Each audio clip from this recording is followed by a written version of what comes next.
अस्सलामुअलैकुम स्टूडेंट्स। उम्मीद करता हूँ कि आप सब लोग खैरियत से होंगे। तो स्टूडेंट्स, आज मैं आपके लिए एक न्यू प्रोग्रामिंग सीरीज लेकर आपकी खिदमत में हाजिर हुआ हूँ। तो अगर जो भी स्टूडेंट्स प्रोग्रामिंग में इंटरेस्ट रखते हैं तो ये वीडियो इन लोगों के लिए है। स्टूडेंट्स, इस वीडियो में मैं आपको बेसिक से लेकर एडवांस प्रोग्रामिंग तक बताऊंगा। मैं बाकायदा ये एक आपके लिए सीरीज बना रहा हूँ जिसकी मदद से आप एडवांस लेवल तक प्रोग्रामिंग सीख सकते हैं। तो सबसे पहले हम स्टार्ट करेंगे सी लैंग्वेज से। सी लैंग्वेज जो है उसे मदर ऑफ ऑल लैंग्वेज कहा जाता है। तो सबसे पहले सी लैंग्वेज के लिए और सी प्लस प्लस के लिए हमें एक आईडीई की ज़रूरत पड़ेगी। तो स्टूडेंट्स, सबसे पहले हमें किसी भी एक ब्राउज़र में चले जाना है आईडीई के लिए।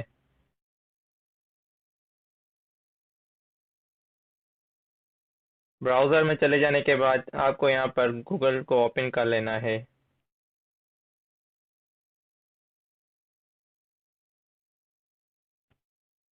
तो स्टूडेंट, जैसे ही आपका गूगल ओपन हो जाए तो आपको सर्च करना है डेव सी प्लस प्लस सी डाउनलोड।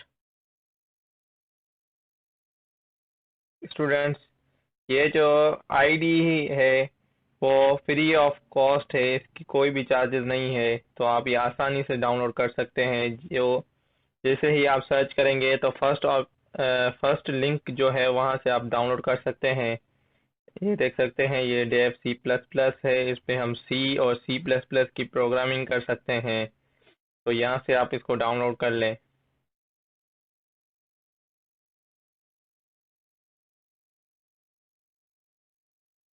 तो ये थोड़ी देर में डाउनलोड होना स्टार्ट हो जाएगा। तो यहाँ से मैं इसको सेव कर लेता हूँ।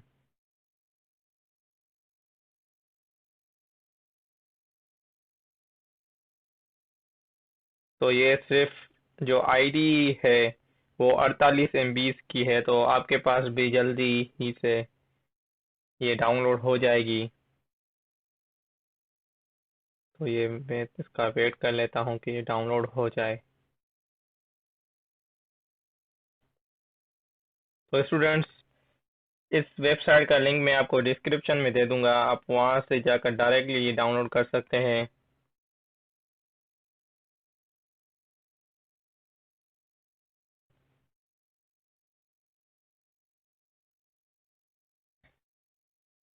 तो स्टूडेंट्स, जब तक ये हमारा Dev C plus plus download हो जाता है तब तक हम थोड़ा बहुत सी लैंग्वेज के बारे में सीख लेते हैं। तो यहाँ से मैं आपको पहले अपने नोट पैड में लेके चलता हूँ। यहाँ से मैं नोट पैड पे चले जाऊँगा। Note pad. तो स्टूडेंट्स, अगर आप स्टूडेंट हैं तो वेल एंड गुड। अगर आप स्टूडेंट नहीं हैं तो आपको घबराने की कोई ज़रूरत नहीं, कंफ्यूज होने की कोई ज़रूरत नहीं। मैं अपने वीडियो में आपको कंप्लीटली जो है डिटेल में आपको बताने वाला हूँ। आप आसानी से इस वीडियो को देखकर प्रोग्रामिंग लैंग्वेज सीख सकते हैं। तो स्टूडेंट्स, ये हमारी फर्स्ट लैंग्वेज है। तो इसके बारे में हम थोड़ा थ्योरेटिकल जान लेते हैं। तो हमारी लैंग्वेज का नाम जो है वो सी है। तो सी लैंग्वेज में सबसे पहले जो आता है वो अगर आप किसी भी लैंग्वेज को पढ़ना स्टार्ट करेंगे तो उसमें पहले होता है hello world program. Hello world program.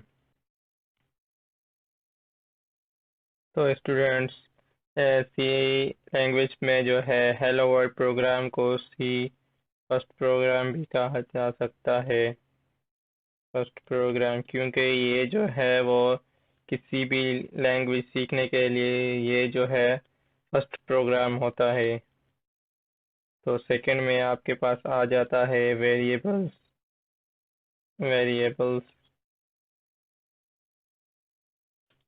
Variables in C language.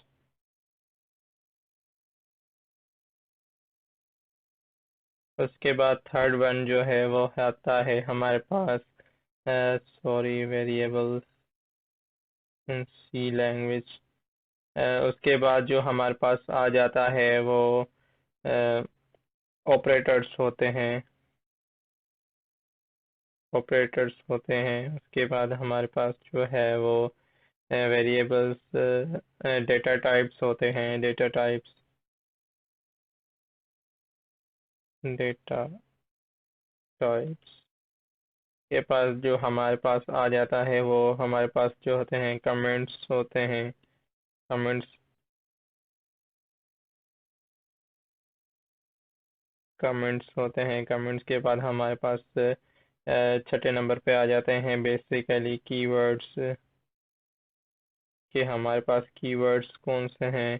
Keywords के बाद हमारे पास आ जाते हैं if and if else.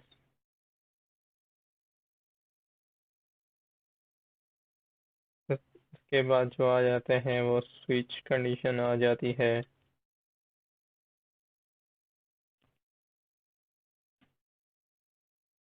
Students, tension लेने की कोई ज़रूरत नहीं है। मैं ये टाइम टू टाइम आपको वन बाय वन डिटेल में आपको समझाऊंगा। मेरी वीडियो को कंप्लीटली वॉच करेंगे तो आपको ये सारे जो हैं टॉपिक्स वो इजीली समझ आ जाएंगे। अगर आप बिगनर हैं तो टेंशन लेने की कोई ज़रूरत नहीं।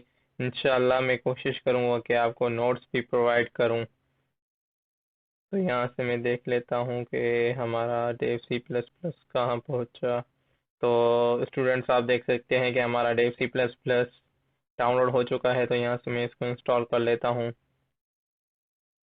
इंस्टॉल कर लेता हूँ, ये मेरा डाउनलोड में आ चुका है।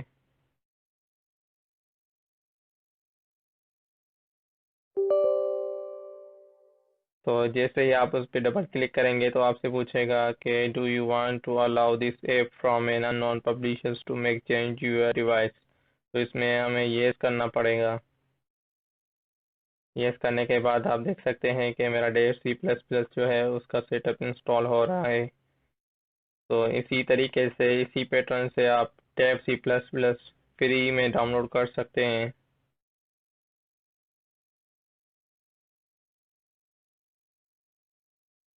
तो सबसे पहले आपसे पूछा जाएगा कि आप कौन सी लैंग्वेज में यूज़ करना चाहते हैं। तो मैं जो है इंग्लिश लैंग्वेज में यूज़ करूँगा। और जैसे हम ये कुछ इसकी टर्म्स एंड कंडीशंस हैं। तो अगर आप पढ़ना चाहें तो पढ़ लें, अगर ना पढ़ना चाहें तो सिंपली आई एग्री पर क्लिक कर लें। आई एग्री पर क्लिक करने के बाद आपसे जो है वो डायरेक्टली जो है इसकी लाइब्रेरी सिलेक्ट हो जाएंगी। तो इसको नेक्स्ट कर लें। नेक्स्ट करने के बाद अगर आप कोई फोल्डर चेंज करना चाहें इसका, तो यहाँ से ब्राउज के ऑप्शन में जाकर इसका जो सेटअप है उसका आप लोकेशन उसकी चेंज कर सकते हैं यहाँ से। तो मैं यहाँ से सिंपली इसको इंस्टॉल कर लेता हूँ। थोड़ा वेट कर लेते हैं कि ये जैसे ही इंस्टॉल हो जाए।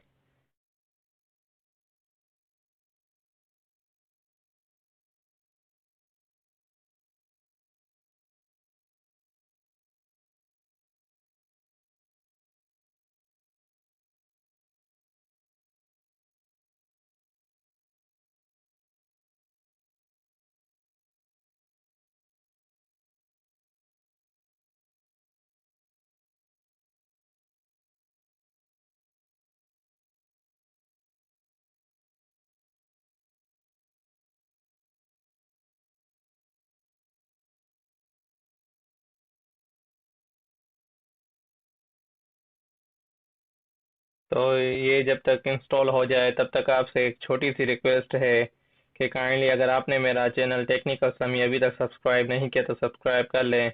और साथ में दिए गए बेल आइकन को ज़रूर प्रेस करें ताकि हर न्यू आने वाली वीडियो का नोटिफिकेशन सबसे पहले आपको मिल सके।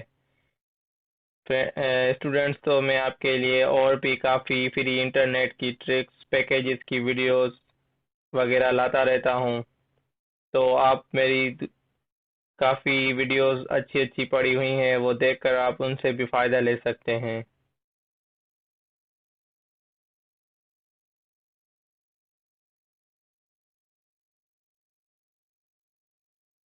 तो यहाँ से मैं इसको फिनिश कर देता हूँ।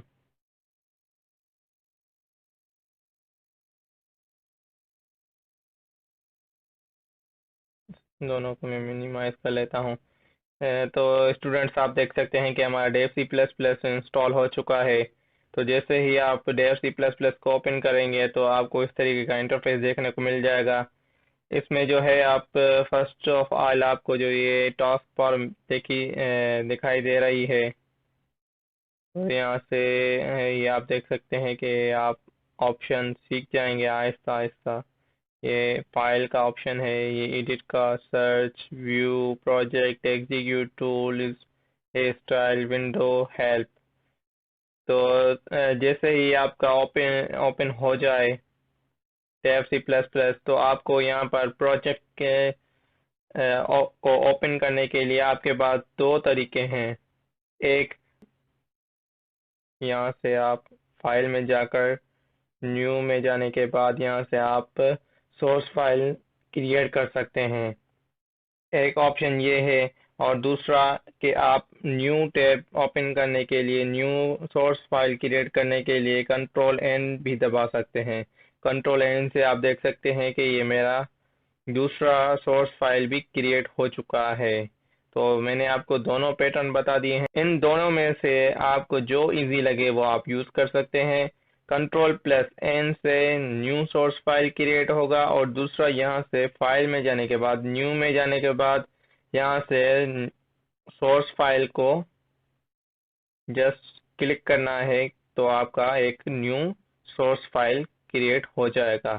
तो स्टूडेंट्स बगैर टाइम ज़ाया किए अपने सी लैंग्वेज के पहले प्रोग्राम को लिख देते हैं। तो स्टूडेंट सबसे पहले आपको एक लाइन लिखनी है, hash include stdio dot H. तो स्टूडेंट्स इस लाइन का जो मतलब है मैं वो आपको प्रोग्राम के बाद आपको पूरा प्रोग्राम डिटेल में एक्सप्लेन करूंगा। तो उसके बाद आपको एक और लाइन लिखनी है, hash include conio dot H. तो उसके बाद आपको लिखना है यहाँ पर वाइट मैन।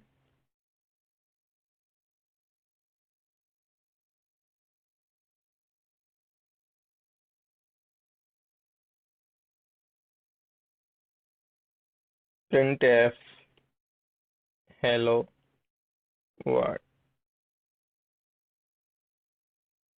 तो स्टूडेंट्स यहाँ पर हमें एक और लाइन ऐड करनी है,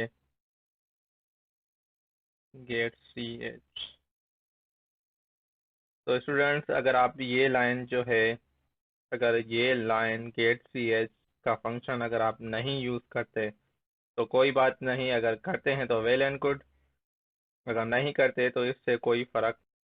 तो स्टूडेंट्स ये है हमारा फर्स्ट प्रोग्राम। तो मैं यहाँ से इसको कंपाइल कर लेता हूँ।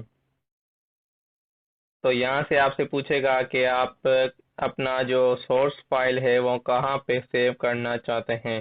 तो यहाँ से मैं अपने डेस्कटॉप पे क्लिक करके यहाँ पर इस फाइल को कोई भी नाम दे दूंगा, जैसे कि सी फर्स्ट प्रोग्राम।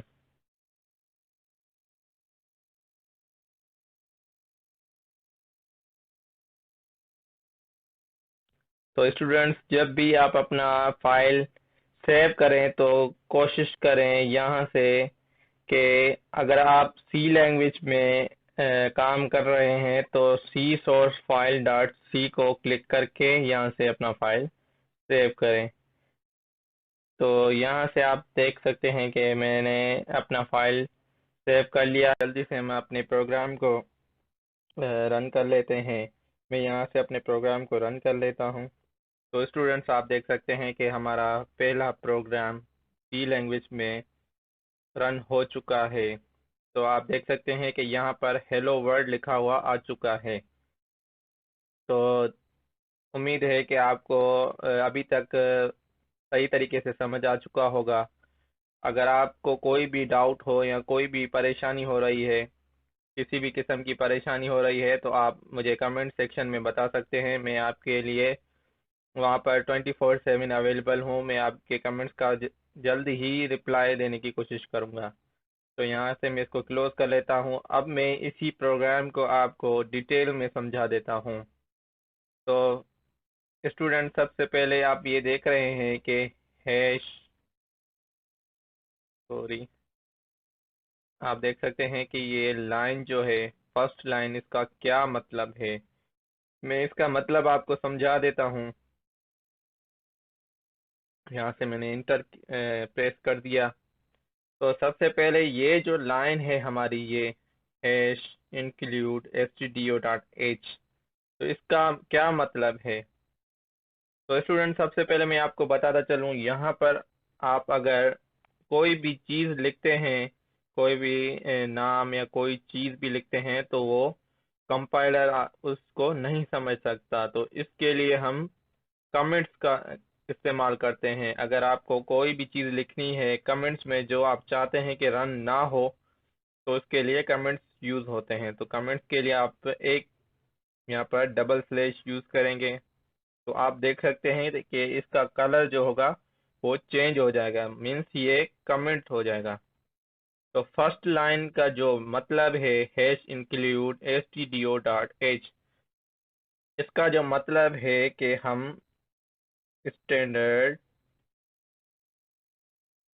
बेसिकली ये जो लाइन है ये एक लाइब्रेरी है। तो इस लाइब्रेरी को हम कहते हैं स्टैंडर्ड इनपुट एंड आउटपुट। जी हाँ, standard standard input and output stdio.h। तो हम जो है कंपाइलर को कह रहे हैं कि हमें standard input and output library पे काम करना है। हम ये पहली लाइन में कंपाइलर को बता रहे हैं कि हमें standard input and output output पर काम करना है। उसके बाद जो ये सेकंड लाइन है, जो कि अभी थर्ड वन पे आ चुकी है, हैश इंक्लूड conio.h, बेसिकली ये एक और लाइब्रेरी है जो कि कंपाइलर में पहले से मौजूद होती है। तो हम कंपाइलर को बताएंगे कि हमें कोनियो पे भी काम करना है। कोनियो का मतलब क्या है, मैं दोबारा से कमेंट्स की दो लाइन लगा लेता हूँ, बैकस्लैश। तो यहाँ से मैं कोनियो का मतलब है कि हमारा जो इनपुट आउट, बेसिकली ये आउटपुट जो होता है, आउटपुट हैंगर है। इसका मतलब जो है कि जैसे ही आप, हम देख सकते हैं यहाँ पर इसको रन करते हैं कि अगर हम हैश इंक्लूड conio.h ना लगाएं, तो ये हमारा जो ये हेलो वर्ड लिखा हुआ आ रहा है, ये जैसे ही हम इसको रन करेंगे तो ये बिल्कुल पहले ही शो होकर वापस हो जाएगा। फिर वापसी हमारा ये जो प्रोग्राम है वो क्लोज हो जाएगा। अभी आप देख सकते हैं कि हम इसको अगर यहाँ से रन कर देते हैं तो ये हमारे पास एक ही जगह पे ही है, ये गायब नहीं हो रहा। अगर हम conio.h ना लगाएंगे तो इससे ये होगा कि हमारा जो ये प्रोग्राम है रन होकर गायब हो जाएगा। बेसिकली ये जो इशू है, ये जो पुराने वर्जन्स जो हैं टर्बो सी प्लस प्लस में, डेव सी प्लस प्लस में और वगैरह वगैरह जो भी सॉफ्टवेयर्स हैं, आईडीई हैं, कंपाइलर्स वगैरह, तो उसमें ये प्रॉब्लम थी कि अगर हम यहाँ पर हैश इंक्लूड conio.h अगर हम नहीं लगाते थे तो हमारा जो ये जो प्रोग्राम है वो, उसका रिजल्ट आने के बाद वो उसी टाइम गुम हो जाता था, विद इन सेकेंड्स में वो दोबारा गायब हो जाता था। तो अभी इसमें ये है कि मैंने न्यू वर्जन डाउनलोड किया है, तो इसीलिए मैंने आपको ये लाइन बता दी। उसके बाद आ जाते हैं हम इस फिफ्थ वन लाइन पे।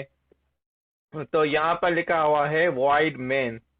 void main का मतलब है, यहाँ से मैं दोबारा कमेंट्स पे आपको बता देता हूँ। मैं इसी के साथ इसी लाइन में भी कमेंट्स को लिख सकता हूँ। तो बेसिकली इस void main का जो मतलब है कि हम एक मेन फंक्शन बना रहे हैं। void का मतलब है, void मीन्स कि हम कोई भी चीज नो रिटर्न, नो रिटर्न।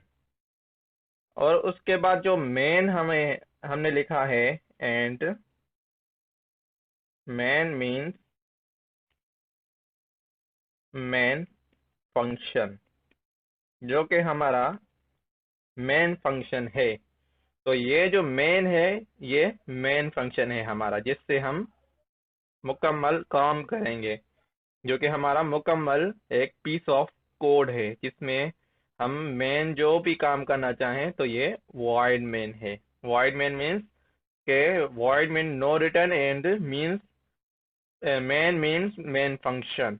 तो उसके बाद हम आ जाते हैं, ये जो आप दो ब्रैकेट देख रहे हैं, कर्ली ब्रैकेट, ये जो है ये इसकी फंक्शन की बॉडी है, हमारे मेन फंक्शन की बॉडी। तो यहाँ से मैं इसको और कमेंट, यहाँ से मैं यहाँ पर ही आपको बॉडी के अंदर ही कमेंट्स में मैं आपको बता देता हूँ कि ये फंक्शन की बॉडी है, ये फंक्शन बॉडी है। तो उसके बाद हम आ जाते हैं यहाँ पर, ये नवी लाइन पे, यहाँ पर लिखा हुआ है प्रिंट एफ। प्रिंट एफ के अंदर हमें जो एक मैसेज लिखा है, बेसिकली ये एक मैसेज है। यहाँ पर हमने हेलो वर्ड को प्रिंट करना है। तो यहाँ से मैं आपको बता देता हूँ कि 9th वन लाइन का क्या मतलब है। प्रिंट एफ जो है, print F, print F means को छोड़ देते हैं, is use for print anything. अगर हमें कोई भी चीज प्रिंट करनी हो तो हम वो प्रिंट एफ के थ्रू प्रिंट करा सकते हैं।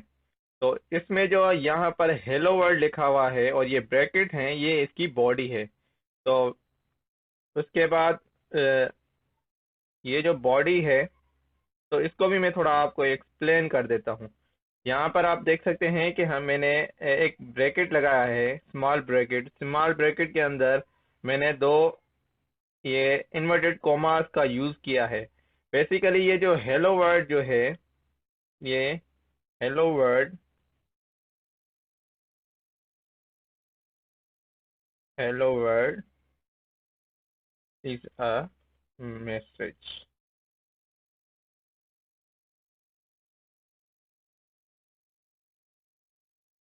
ये जो हेलो वर्ड लिखा हुआ है, ये हेलो वर्ड मैसेज है। और ये बकाया जो ब्रैकेट और इन्वर्टेड कॉमास हैं, और ये सेमी कॉलन, सेमी कॉलन को भी मैं आपको डिफाइन कर देता हूँ। ये जो हेलो वर्ड है, ये है मैसेज। मैसेज यहाँ पर मैं आपको ब्रैकेट भी लगा दे कर दिखा दे देता हूँ, जैसे यहाँ पर लगे हुए हैं। ये बॉडी है।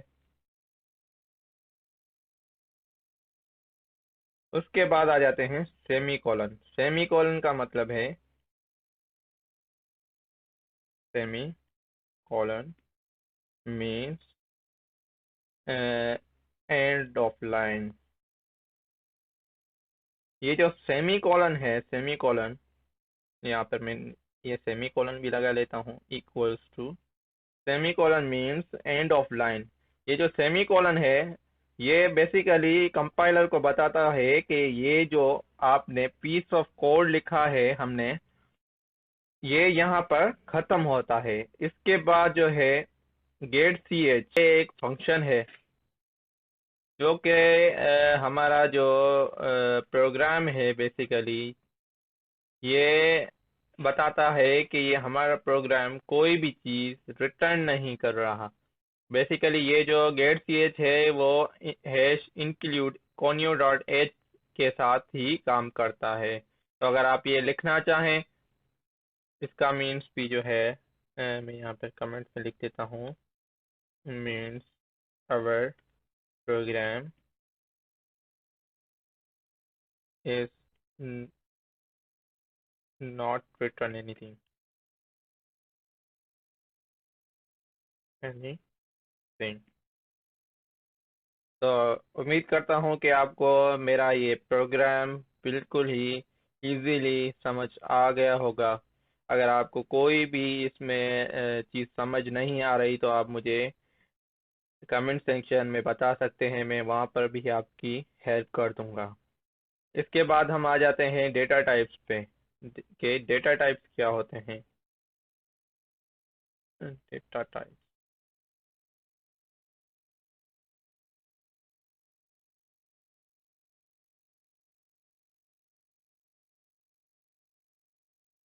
डेटा टाइप्स मतलब क्या होते हैं? बेसिकली सी लैंग्वेज में किसी भी आप लैंग्वेज को यूज़ कर लें तो उसमें काफ़ी सारे डेटा टाइप्स होते हैं। डेटा टाइप्स हमारे बहुत ही काम की चीज़ होती है। डेटा टाइप्स मीन्स जैसे कि है हमारे फर्स्ट होता है इंटीजर।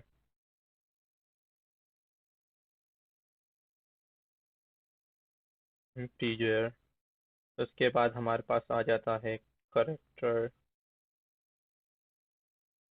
करेक्टर के बाद आ जाता है हमारे पास फ्लोट।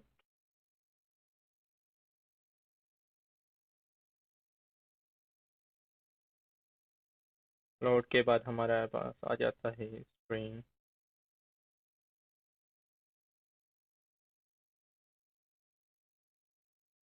स्ट्रिंग स्ट्रिंग के बाद हमारे पास आ जाता है डबल।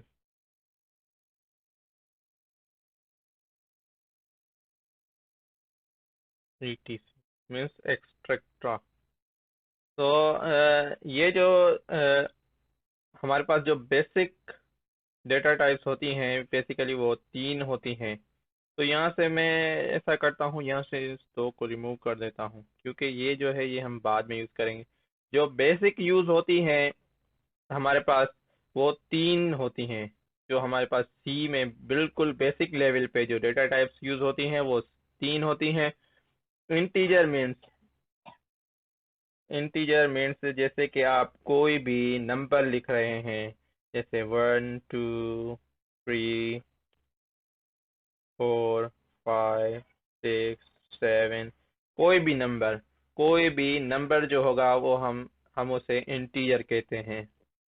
तो इसका शॉर्ट कट जो है, शॉर्ट वर्ड मतलब जिसे आप कह लें कीवर्ड जो है, short keyword,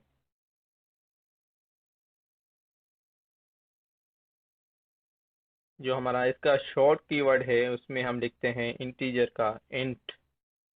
int means integer. तो उसके बाद हम आ जाते हैं यहाँ पर करेक्टर पे।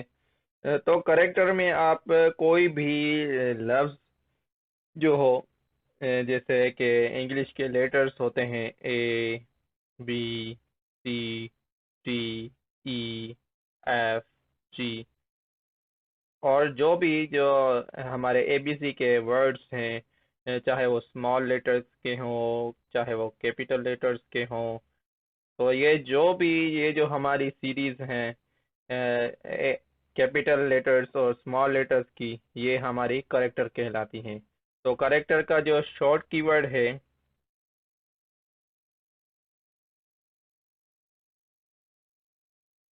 उसमें हम लिखते हैं केयर, CHAR मीन्स करेक्टर। तो उसके बाद हम आ जाते हैं यहाँ पर फ्लोट पे। फ्लोट में हम जो लेते हैं वो जैसे आप कोई भी डेसिमल नंबर यूज करते हैं, जैसे कि 1.2, 3.4, उसके बाद कोई भी जैसे 5.6। मैं इसको यहाँ से अलग अलग कर देता हूँ जिससे आप आसानी से समझ सकें। 1.2, 3.4, 4.6, कोई भी नंबर हो जैसे 12.3, etc। तो आप समझ सकते हैं, यहाँ से आप देख लें इंटीजर में हम कोई भी जो नंबर्स हैं उनको यूज़ करते हैं और उसका शॉर्ट कीवर्ड जो है इंट। और करेक्टर में हम जो कैपिटल लेटर्स और स्मॉल लेटर्स होते हैं इंग्लिश के वही यूज़ करते हैं और उसका शॉर्ट कीवर्ड है कर। उसके बाद आ जाते हैं हम फ्लोट पे। यहाँ पर फ्लोट में आप कोई भी डेसिमल जो नंबर होगा हम उसे प्रोग्रामिंग लैंग्वेज में फ्लोट कहते हैं और उसका जो शॉर्ट कीवर्ड है वो सेम ही है, फ्लोट। तो स्टूडेंट्स, आपको बिल्कुल भी कंफ्यूज होने की ज़रूरत नहीं है। ये बेसिक से बेसिक जो कीवर्ड्स हैं मैंने आपको वो बताए हैं। तो अब आ जाते हैं कि हम उसके बाद हम आ जाते हैं यहाँ पर वेरिएबल्स पे। Variables in C language, variables in C language. तो आप वेरिएबल कैसे बना सकते हैं? बेसिकली वेरिएबल वो चीज़ है जिसमें आप कोई भी जो हमारी वैल्यू है उसको स्टोर कर सकते हैं। जैसे आप कोई भी कंटेनर ले लें, उसमें अगर आप पानी फिल करते हैं तो कंटेनर जो होगा वो एक वेरिएबल कहलाएगा। अगर आप कोई भी मैं आपको एक और मिसाल दे देता हूँ।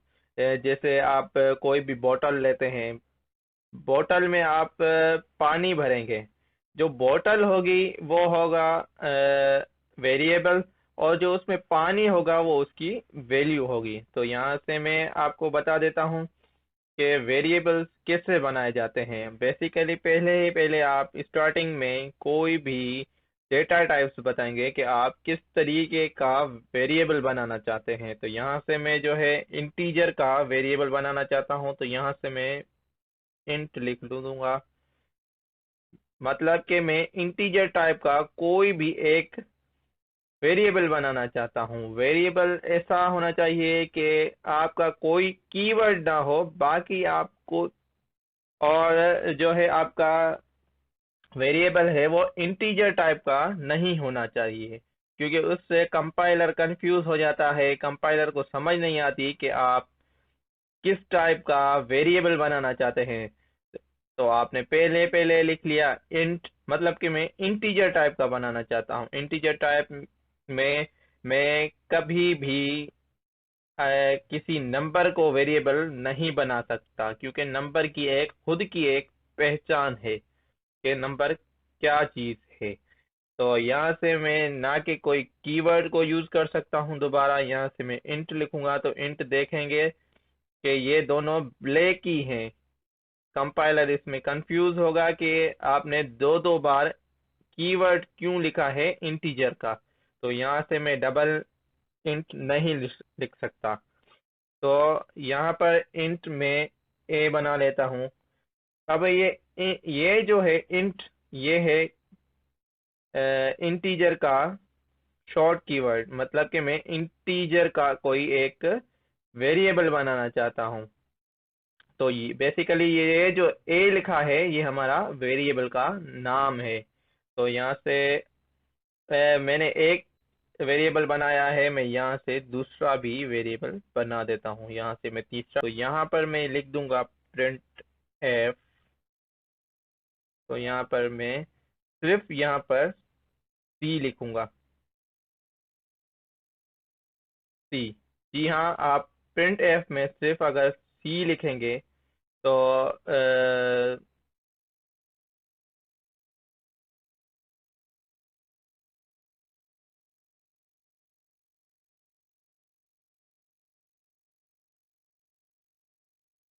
तो स्टूडेंट्स, हमने यहाँ पर जो है c is equals to a plus b कर दिया है। इसके बाद जो है हम यहाँ पर सी की वैल्यू प्रिंट करवाना चाहते हैं कि हमारा जो आउटपुट आए वो सी की वैल्यू आनी चाहिए। तो यहाँ पर हम प्रिंट एफ। तो यहाँ पर एक और मैं आपको बात बता दूं कि आप अगर इंटीजर टाइप की कोई भी वैल्यू यूज करते हैं, 5 और 12 जो है इंटीजर टाइप की वैल्यू है इनकी। तो यहाँ पर आप अगर इंटीजर यूज करते हैं तो यहाँ पर आपको परसेंटेज डी लिखना है। परसेंटेज डी लिखने के बाद यहाँ पर कॉमा लगाकर सी लिखकर यहाँ पर सेमीकोलन दे देना है। और हम यहाँ पर जो है इसको रन करके देख लेते हैं। यहाँ पर मैं इसको कंपाइल एंड रन कर देता हूँ। तो स्टूडेंट्स, आप देख सकते हैं यहाँ पर 17 प्रिंट होके आ चुका है। 5 + 12 = 17 होता है, तो यहाँ पर 70 आ चुका है। तो इसको जो है आप यहाँ पर कुछ और भी लिख सकते हैं, जैसे कि the sum of two numbers. यहाँ पर आप कोई भी मैसेज लिख सकते हैं, the sum of two numbers is percent d, percentage d comma c. तो मैं इसको दोबारा कंपाइल एंड रन करके दिखा देता हूँ आपको। तो आप देख सकते हैं कि यहाँ पर लिख कर आ चुका है कि the sum of two numbers is 17। तो स्टूडेंट्स, उम्मीद करता हूँ कि आपको आहिस्ता आहिस्ता ये समझ आ रहा होगा कि हम क्या काम करना चाह रहे हैं। तो आप यहीं पे आप ऐसा भी कर सकते हैं कि आप अब मैं इन दोनों को दोबारा जो है कमेंट कर देता हूँ उन सारों को। तो कमेंट करने से पहले चलें मैं इसको पहले कमेंट्स कर देता हूँ। तो यहाँ पर आप देख सकते हैं कि यहाँ पर मैंने लिखा है परसेंटेज डी। तो परसेंटेज डी का क्या मतलब है कि यहाँ पर आप कंपाइलर को बता रहे हैं कि हमारा जो आउटपुट की वैल्यू है वो किस टाइप की है। यहाँ पर परसेंटेज डी मीन्स इंटीजर के लिए हम यहाँ पर, मैं इसको भी कमेंट कर देता हूँ, इसको थोड़ा अलग कर देता हूँ, इंटीजर। हम इंटीजर के लिए जो है वो हम यहाँ पर लिखते हैं परसेंटेज डी। और यहाँ पर हम करेक्टर के लिए जो लिखेंगे वो परसेंटेज सी का यूज़ करेंगे। और यहाँ पर फ्लोट के लिए, हम यहाँ पर परसेंटेज एफ का यूज़ करेंगे। तो इंटीजर के लिए हम यहाँ पर परसेंटेज डी को यूज़ करते हैं, और करेक्टर के लिए हम परसेंटेज सी, और फ्लोट के लिए परसेंटेज एफ को यूज़ किया जाता है। तो इसके बाद हम यहाँ पर हमने ऊपर जो यहाँ पर ये जो प्रोग्राम है इसमें हमने दो वैल्यूज़ को सम किया है और इसको प्रिंट किया है। तो यहाँ पर मैं आपको कुछ फ्लोट और करेक्टर का भी करके दिखा देता हूँ। बेसिकली करेक्टर की जो टाइप है कुछ ऐसी है कि इसमें आप कोई भी चीज़ ऐसी नहीं कर सकते, जैसे कि सम वगैरह, डिवाइड, और डिवाइड हो गया, सम हो गया, माइनस हो गया, मल्टीप्लिकेशन हो गई। तो आप करेक्टर में वो चीज़ें नहीं कर सकते। हाँ, ये है कि आप फ्लोट में आप वो चीज़ें कर सकते हैं। तो मैं फ्लोट में ही आपको यहाँ पर करके दिखा देता हूँ। तो यहाँ पर मैं दो वेरिएबल्स बना लेता हूँ फ्लोट टाइप के, ए बी। तो एक और बना लेते हैं, जैसे कि सम। चलें इसमें दो तीन और भी बना लेते हैं, जैसे कि डिवाइड, हो गया, माइनस हो गया, और जो है मल्टीप्लिकेशन होती है। तो यहाँ पर आप देख सकते हैं मैंने चार और चीज़ें भी बना ली हैं। तो इसी में ही मैं आपको बता देता हूँ, जैसे कि हम ए की वैल्यू असाइन करते हैं। फ्लोट टाइप में आप जो है वो डेसिमल वैल्यूज़ को यूज़ करते हैं। जैसे कि मैं यहाँ इसको 1.2 दे देता हूँ, नहीं, थोड़ी वैल्यू जो है वो ज़्यादा बड़ी दे देते हैं, जैसे 8.6, और semicolon b is equals to, यहाँ पर मैं इसको 9 वैल्यू दे देता हूँ। तो स्टूडेंट्स, आप देख सकते हैं मैंने दो वेरिएबल्स जो हैं हमारे ए और बी जो है उसको हमने वैल्यू असाइन कर दी है। तो यहाँ पर मैं सबसे पहले क्या करवाना चाहता हूँ, मैं सबसे पहले इस दोनों वेरिएबल्स के सम करवाना चाहता हूँ। तो sum is equals to, sum is equals to a plus b. तो यहाँ पर मैं पहले इन दोनों जो हमारे वेरिएबल्स हैं उनको सम करवाना चाहता हूँ।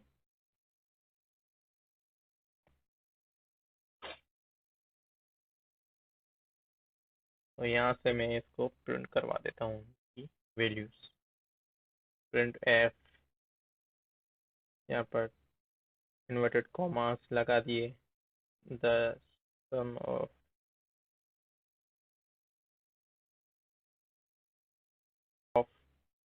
To numbers is. अब हमने यहाँ ऊपर जो है वो वैल्यूज जो है वो फ्लोट टाइप के लिए है, तो यहाँ पर मैं फ्लोट टाइप के लिए हम यूज करते हैं परसेंटेज एफ, उसके बाद मैं कॉमा लगा लूंगा और यहाँ पर सम लिख दूंगा और यहाँ पर सेमी कॉलन लगा लेता हूँ। तो यहाँ पर ये जो है वो कैपिटल है। तो स्टूडेंट्स यहाँ पर मैं आपको एक अहम बात बताता चलूँ, ये जो सी लैंग्वेज है वो केस सेंसिटिव लैंग्वेज होती है। जैसा कि अगर आप देखें कि हम यहाँ पर ऊपर मैंने सम लिखा है सम, और यहाँ पर इक्वल्स टू सम कर देता हूँ, तो ये दोनों जो चीज़ें हैं ये दोनों सेम नहीं है। वैसे तो कहने में हमारे पास ये भी सम है और ये भी सम है, पर आप देख सकते हैं कि इस सम में और इस सम में ये फर्क है कि इस सम में हमारे पास एस जो है वो कैपिटल है और यहाँ पर जो एस है ये स्मॉल लेटर है। तो सी लैंग्वेज जो है वो केस सेंसिटिव है, तो इस वजह से ये दोनों चीजें जो हैं ये दोनों अलग अलग हैं, क्योंकि एस और एस में थोड़ा सा फर्क है। वैसे तो कोई चीज का फर्क नहीं, पर ये प्रोग्रामिंग लैंग्वेज में ये चीज बहुत ही मैटर करती है कि आपका जो वैल्यू का नेम है जो जिससे आप उसको शनाख्त कर सकते हैं, तो वो जो है वो सेम होना लाजमी है। अगर मैं यहाँ पर एस स्मॉल लेटर की दे देता हूँ तो यहाँ पर हमारे पास एक एरर जनरेट हो जाएगा। तो कभी भी आप कोई भी प्रोग्राम करें तो अगर आप किसी भी वेरिएबल का नाम, जैसे आप अपना नाम रखें वैसा ही आपको सेम टू सेम उसका नाम, अगर आप कोई चीज़ प्रिंट करवा रहे हैं या कहीं पे भी यूज़ कर रहे हैं तो आप उस चीज़ का ध्यान रखें कि नाम जो है वो सेम ही होना चाहिए, वरना आपके पास एक एरर जनरेट हो जाएगा। तो यहाँ से मैं इसको कट कर देता हूँ। तो अब मैं यहाँ से इसको कंपाइल और प्रिंट कर लेता हूँ। तो स्टूडेंट्स आप देख सकते हैं कि हमारे पास हमारा आंसर आ चुका है, the sum of two numbers is 17.60। तो हमारे पास ये हमारा जो है वो आंसर आ चुका है, हमारा आउटपुट आ चुका है। तो मैं यहाँ से इसको क्लोज कर लेता हूँ। अब मैं दोबारा आपको यहाँ पर दूसरा जो है इसकी प्रोग्राम है वो बना के दिखा देता हूँ, जिसमें हम इसमें डिवीजन करने वाले हैं। तो डिवीजन के लिए मैं आपको दोबारा, तो यहाँ पर हम टाइम बचाने के लिए इसको दोबारा नहीं लिखते, बकाया जो है वो आप खुद प्रैक्टिस कर लेना इसको। अगर आप थोड़ी थोड़ी प्रैक्टिस भी करेंगे तो आप ये अच्छी तरह से समझ सकते हैं। तो यहाँ पर मैं डायरेक्टली इन्हीं वेरिएबल्स को यूज़ करके यहाँ पर मैं डिवीजन का भी आपको बता देता हूँ। Divide division is equals to a backslash b. तो हम यहाँ पर दोबारा, यहाँ पर हमने ये जो है वो बैक स्लैश इसलिए यूज़ किया है कि ये, क्योंकि ये जो है वो डिवीजन के लिए यूज़ होता है प्रोग्रामिंग लैंग्वेजेस में। सिंगल जो है वो डिवीजन के लिए यूज़ होता है, अगर आप डबल यूज़ करेंगे तो डबल जो हमारे पास होगा वो कमेंट्स के लिए यूज़ होता है। तो यहाँ पर मैं प्रिंट करवा लेता हूँ, प्रिंट एफ, प्रिंट स्टेटमेंट लिखने के बाद the division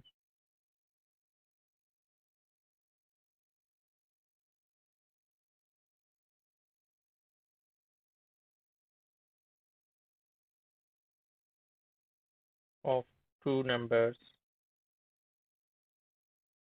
is percentage F, comma, यहाँ पर मैं TIV लिख दूंगा, मतलब डिवीजन को मैं प्रिंट करना चाहता हूँ। तो यहाँ से मैं इसको कंपाइल कर लेता हूँ। तो स्टूडेंट्स आप देख सकते हैं कि हमारा दूसरा जो आंसर है वो भी प्रिंट हो चुका है। The division of two numbers is 0.955556। तो इसको मैं क्लोज कर देता हूँ। तो स्टूडेंट्स आपने देखा कि हमारा जो आंसर है वो एक ही लाइन पर प्रिंट हो रहा है।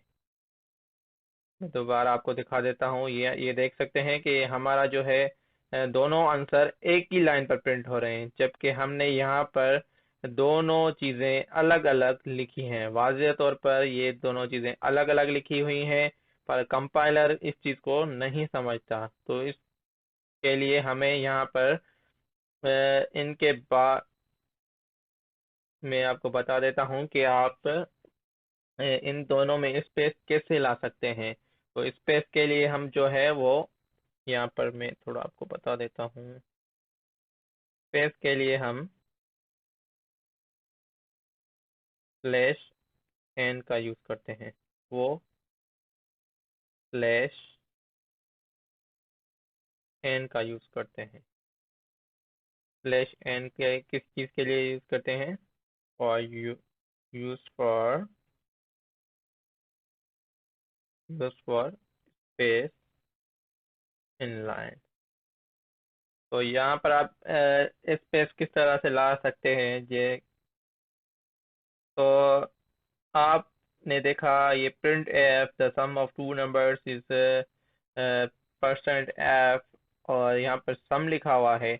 तो आप चाहते हैं कि इन दोनों लाइंस के बीच में अगर स्पेस आ जाए, तो आप यहाँ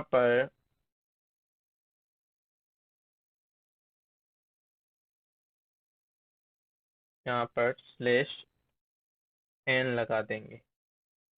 सॉरी, यहाँ पर नहीं, यहाँ पर लगता है स्पेस स्लैश एन। तो यहाँ पर मैंने स्लैश एन ऐड कर दिया है।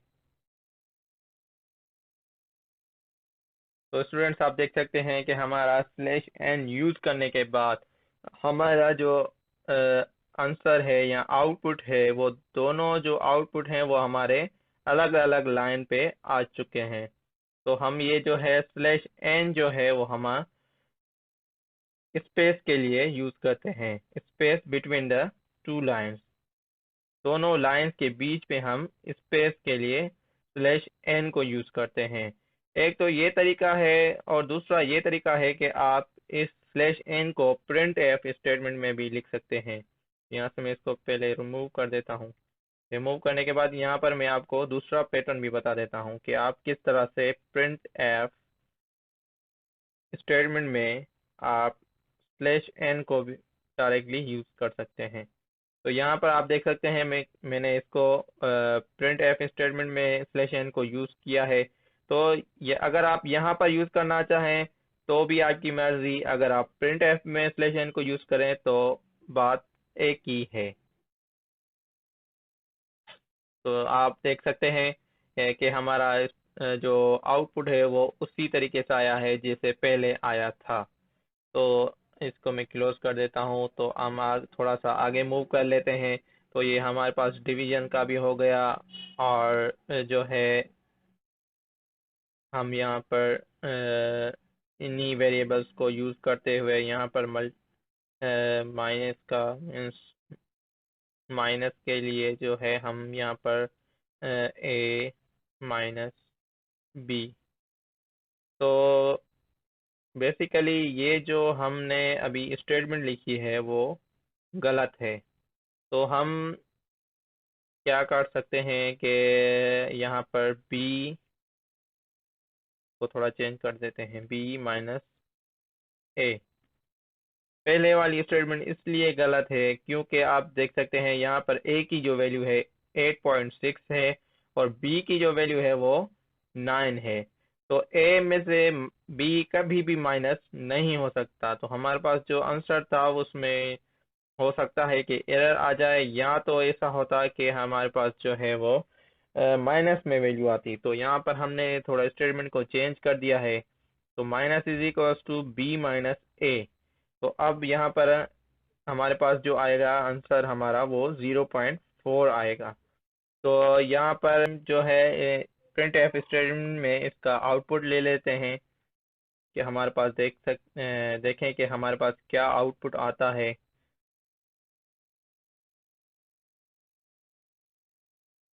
द द आउटपुट थोड़ा इसको चेंज कर से देते हैं यहाँ पर। The output is percent F,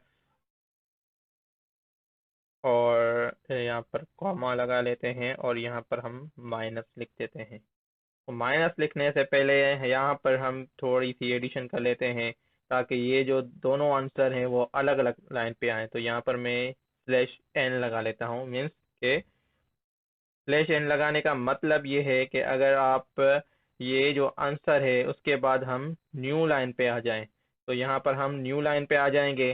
तो यहाँ पर जो हमारा माइनस होगा वो न्यू लाइन पे ही प्रिंट होगा। तो स्टूडेंट्स आप देख लें कि जो हमारा आउटपुट और माइनस है वो 0.40 आ चुका है। ये फ्लोट में आंसर है, मीन्स के 0.4 है आंसर। तो उसके बाद हम थोड़ा सा और आगे मूव कर लेते हैं। इसी जो है यहाँ पर मैं इसको थोड़ा और ऐड कर देता हूँ। Slash n means new line. तो अब लास्ट वन क्या रह गया, मल्टीप्लिकेशन का। हाँ, तो मल्टीप्लिकेशन के काम में हम कोई भी चीज़ लिख सकते हैं, जैसे कि ए मल्टीप्लाई के लिए हम स्टेरिक का सैम्पल यूज करते हैं। तो ए प्लस बी भी कर सकते हैं और बी प्लस ए भी कर सकते हैं। तो हमारी चॉइस है कि हम क्या करना चाहते हैं। तो यहाँ पर मैं मल्टीप्लिकेशन के लिए ए स्टेरिक बी कर देता हूँ, और इसी को प्रिंट करने के लिए print F. Print F statement में अगर आप कोई भी मैसेज प्रिंट करना चाहें तो प्रिंट कर सकते हैं। इस पे कोई भी पाबंदी नहीं है कि आप यही जो मैंने मैसेजेस लिखे हैं आप वही लिखें। बस ये है कि आप इन चीज़ों का ध्यान रखें कि percent f, percent d, percent c, अगर इनको आप चेंज करते हैं या कि आपने जो वेरिएबल्स का नाम है अगर उसमें गलती कर दी तो आपके पास एरर आ जाएगा। बकाया यहाँ पर जो इन्वर्टेड कॉमास में बाकी जो भी मैसेज लिखा हुआ है आप इसको चेंज कर सकते हैं। तो यहाँ पर मैं लिख देता हूँ मल्टीप्लिकेशन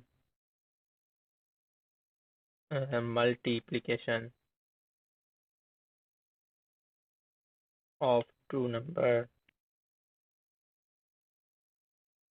इज, यहाँ पर मैं लगा लूंगा परसेंट एफ, यहाँ पर कॉमा, और यहाँ पर मैं लिख दूंगा MUL मीन्स मल्टीप्लिकेशन। तो यहाँ पर मैं इसको दोबारा कंपाइल कर देता हूँ। तो स्टूडेंट्स हमारा जो हाँ फोर्थ वन आंसर है वो भी आ चुका है। The multiplication of two numbers is 77.40।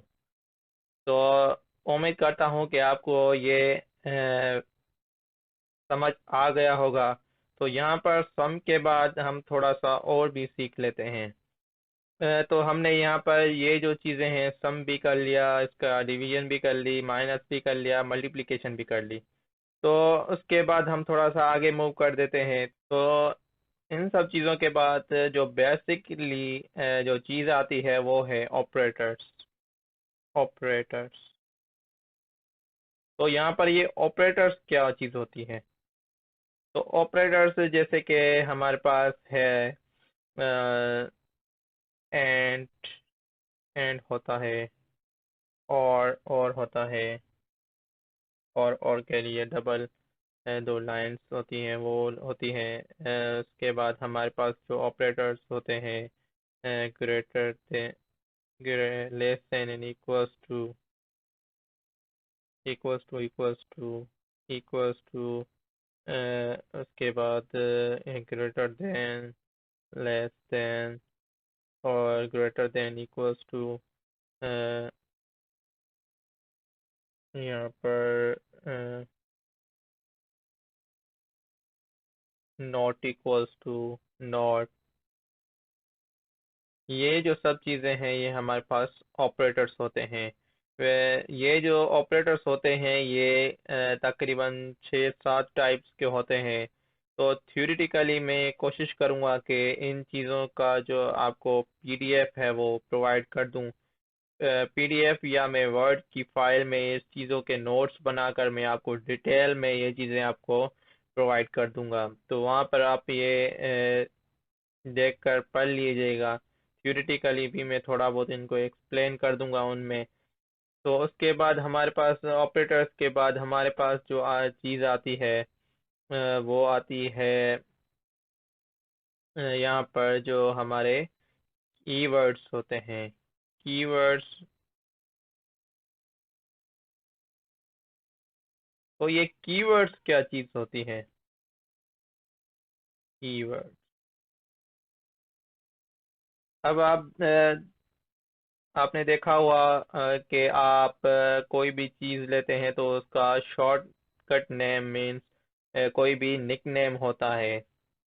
जैसे आपके घर वाले आपको किसी और नाम से पुकारते होंगे तो आपका वो निक नेम कहलाएगा। तो इस यहाँ पर प्रोग्रामिंग लैंग्वेज में भी कुछ ऐसी चीज़ें हैं जैसे कोई भी हमारा जो वर्ड है तो उसका कीवर्ड भी है। तो कीवर्ड्स यहाँ पर मैं कुछ आपको बता देता हूँ जो बेसिकली हैं। तो कुछ पहले मैंने आपको बता चुका हूँ कि इंटीजर के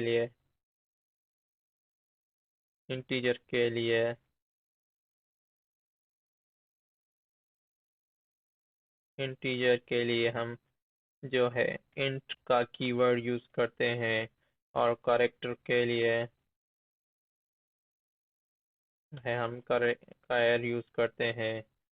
और फ्लोट के लिए हम फ्लोट ही यूज करते हैं। और उसके बाद हमारे पास एक स्टेटमेंट्स होती है जैसे स्विच स्टेटमेंट है। स्विच बेसिकली स्विच का कोई कीवर्ड नहीं है। तो ये जो स्विच है ये हम इसे स्विच ही कहते हैं। तो उसके बाद हमारे पास जो है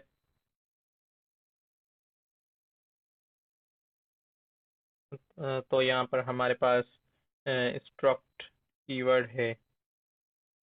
स्ट्रक्ट ओके, स्ट्रक्चर के लिए यूज होता है स्ट्रक्ट।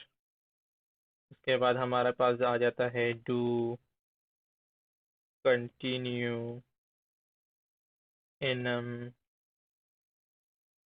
और फॉर, वाइल। ये जो सब चीज़ें हैं ये हमारे पास जो है ये हमारे कीवर्ड्स हैं। तो ये हम आहिस्ता आहिस्ता करके ये सारी जो कीवर्ड्स हैं उनको यूज़ करना सीखेंगे। तो अभी आपको कोई टेंशन लेने की ज़रूरत नहीं।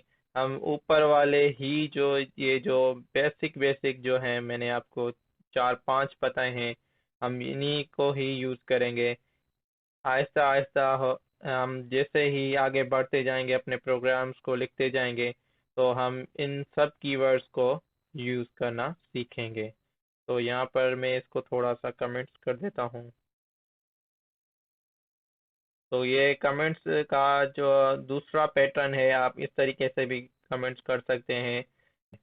तो स्टूडेंट्स यहाँ पर हमारे पास एक और चीज़ होती है कि अगर हम डायरेक्टली अपने वेरिएबल्स को वैल्यू असाइन ना करें तो हम चाहते हैं कि हम अपनी वैल्यूज़ जो हैं वो यूज़र से लें।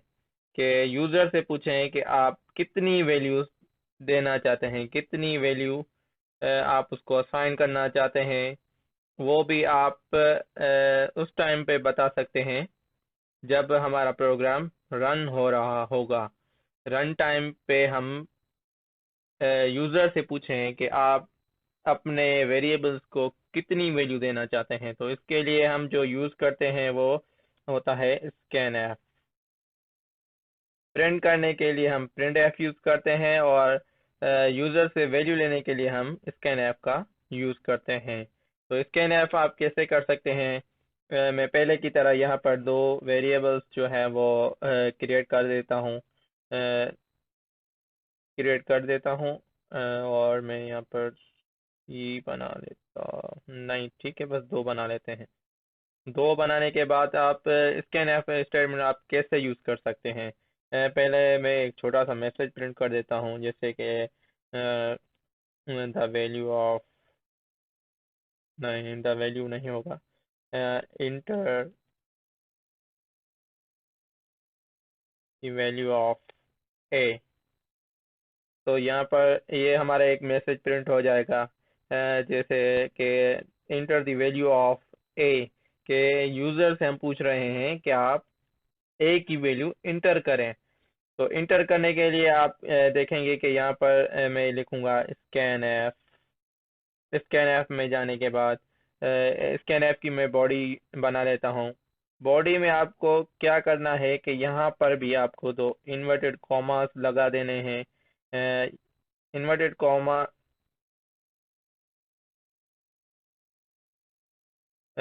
इन्वर्टेड कॉमास लगाने के बाद आपको क्या करना है कि यहाँ पर भी आपको स्ट्रिंग स्पेसिफायर देना है। तो यहाँ पर मैंने दो इंटीजर टाइप के बनाए हैं, तो यहाँ पर मैं %d लिख देता हूँ। %d लिखने के बाद आपको क्या करना है कि यहाँ पर जो आप जिस वेरिएबल को वैल्यू असाइन करना चाहते हैं, तो यहाँ पर आप Shift+7 को दबाएंगे, तो यहाँ पर हमारे पास एंड ऑपरेटर आ जाता है।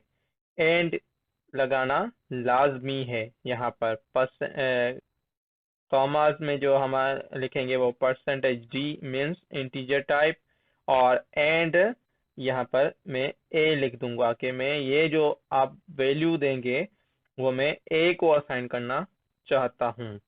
तो यहाँ पर मैं दोबारा लिख देता हूँ कि प्रिंट एफ, मैं यहाँ पर बी की भी वैल्यू ले लेता हूँ, enter the value of b. अब मैं दोबारा यूजर से पूछ रहा हूँ कि आप बी की वैल्यू क्या देना चाहते हैं। तो स्कैन एफ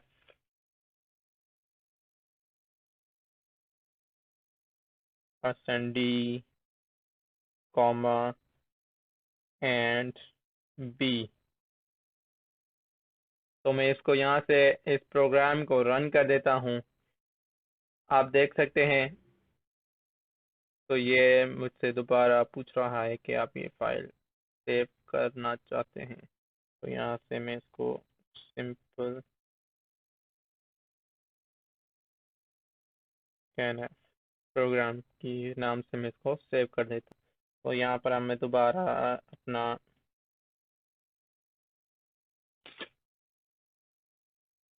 रन करने से पहले हम यहाँ पर अपना मेन फंक्शन बना देते हैं, stdio.h।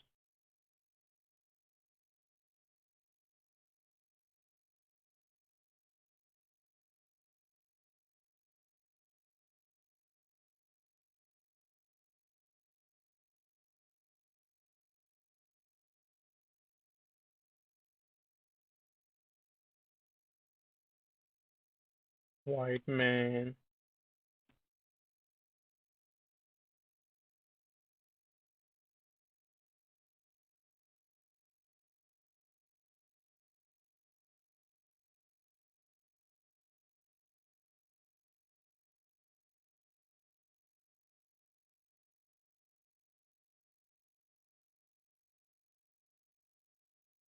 तो कंपाइल करने से पहले यहाँ पर मैंने इसको अपने जो पूरा प्रोग्राम है मैंने उसको उसमें कन्वर्ट कर दिया है। तो पहले हमने ये जो है यहाँ से ये चीज़ें सीखी। ये चीज़ें सीखने के बाद हमने इसको जो है वो पहले की तरह मेन प्रोग्राम में कन्वर्ट कर दिया। तो मैं इसको यहाँ से रन कर देता हूँ। तो और यहाँ पर कॉमा लगेगी, कॉमा नहीं है, कॉमा का जो है वो एरर आ रहा था। तो स्टूडेंट्स ये जो है हमारा प्रोग्राम रन हो चुका है। यहाँ से हमसे पूछा जा रहा है कि एंटर द वैल्यू ऑफ ए। तो मैं यहाँ से इसको 7 कर देता हूँ। फिर मैं यहाँ से इंटर प्रेस करता हूँ तो यहाँ से हम यहाँ पे हमसे बी की वैल्यू पूछी जा रही है। यहाँ पर 8 लिख देता हूँ, इंटर प्रेस करूँगा तो यहाँ पे हमारा ये प्रोग्राम ख़त्म हो चुका है, क्योंकि आगे हमने कंपाइलर को नहीं बताया कि हमें और क्या करना है। तो यहाँ पर हमारा ये प्रोग्राम एंड हो गया। तो स्टूडेंट्स, आप समझ गए होंगे कि हम स्कैनफ के थ्रू किसी भी वेरिएबल की वैल्यू जो है वो यूज़र से ले सकते हैं। तो स्टूडेंट्स, उम्मीद करता हूँ कि आपने यहाँ तक काफ़ी कुछ सीख लिया होगा। तो हमने ये भी सीख लिया कि हम किस तरह से यूज़र से कोई भी वैल्यू ले सकते हैं। तो यहाँ पे मैं आपको थोड़ा सा इसको मॉडिफाई भी करके दिखा देता हूँ। तो यहाँ पर मैं एक और वेरिएबल्स जो है वो ऐड कर देता हूँ इसमें, ताकि हम थोड़ा इसको और मॉडिफाई कर सकते हैं। तो ये मैं यहाँ पर लिख लेता हूँ c is equals to a plus b, और यहाँ पर मैं इसको प्रिंट भी करवा देता हूँ, %d %d।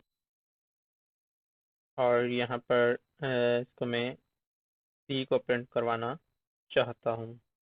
तो प्रोग्राम को भी हम थोड़ा सा यहाँ पर कॉमा आएगी, तो मैं इसको रन करके आपको दिखा देता हूँ। तो यहाँ पर मुझसे जो है आ रही है, मैंने 12 दे दी है और इसको 3 कर देता हूँ। तो आप देख सकते हैं कि यहाँ पर मेरे पास जो है वो 15 लिखा हुआ आ चुका है। हम मेरा आउटपुट जो है वो बिल्कुल करेक्ट आ चुका है। तो स्टूडेंट्स, उम्मीद करता हूँ कि आपको मेरी ये वीडियो बहुत ही अच्छी लगी होगी। तो अगर आपको कोई भी दिक्कत हो रही है तो आप मुझसे कमेंट सेक्शन में पूछ सकते हैं। मैं आपको वहीं पर आपका सॉल्यूशन वगैरह जो भी होगा मैं आपके लिए 24/7 अवेलेबल हूँ। चाहें आप मुझे कांटेक्ट कर सकते हैं। कमेंट सेक्शन में अपनी राय का ज़रूर इजहार करें। और आपसे एक छोटी सी रिक्वेस्ट है कि काइंडली अगर आपने मेरा चैनल अभी तक सब्सक्राइब नहीं किया तो सब्सक्राइब कर लें और साथ में दिए गए बेल आइकन को ज़रूर प्रेस करें। और कोशिश करें कि आप थोड़ा सा प्रोग्रामिंग को ज़रूर टाइम दें। इससे ये होगा कि आपकी प्रोग्रामिंग जो है वो अच्छी होगी और आपके जो लॉजिक्स हैं वो बिल्ड होंगे। तो मिलते हैं कुछ एक नई वीडियो के साथ और कुछ नए आइडियाज़ के साथ। तब तक आप अपना ख्याल रखें। अल्लाह हाफिज़।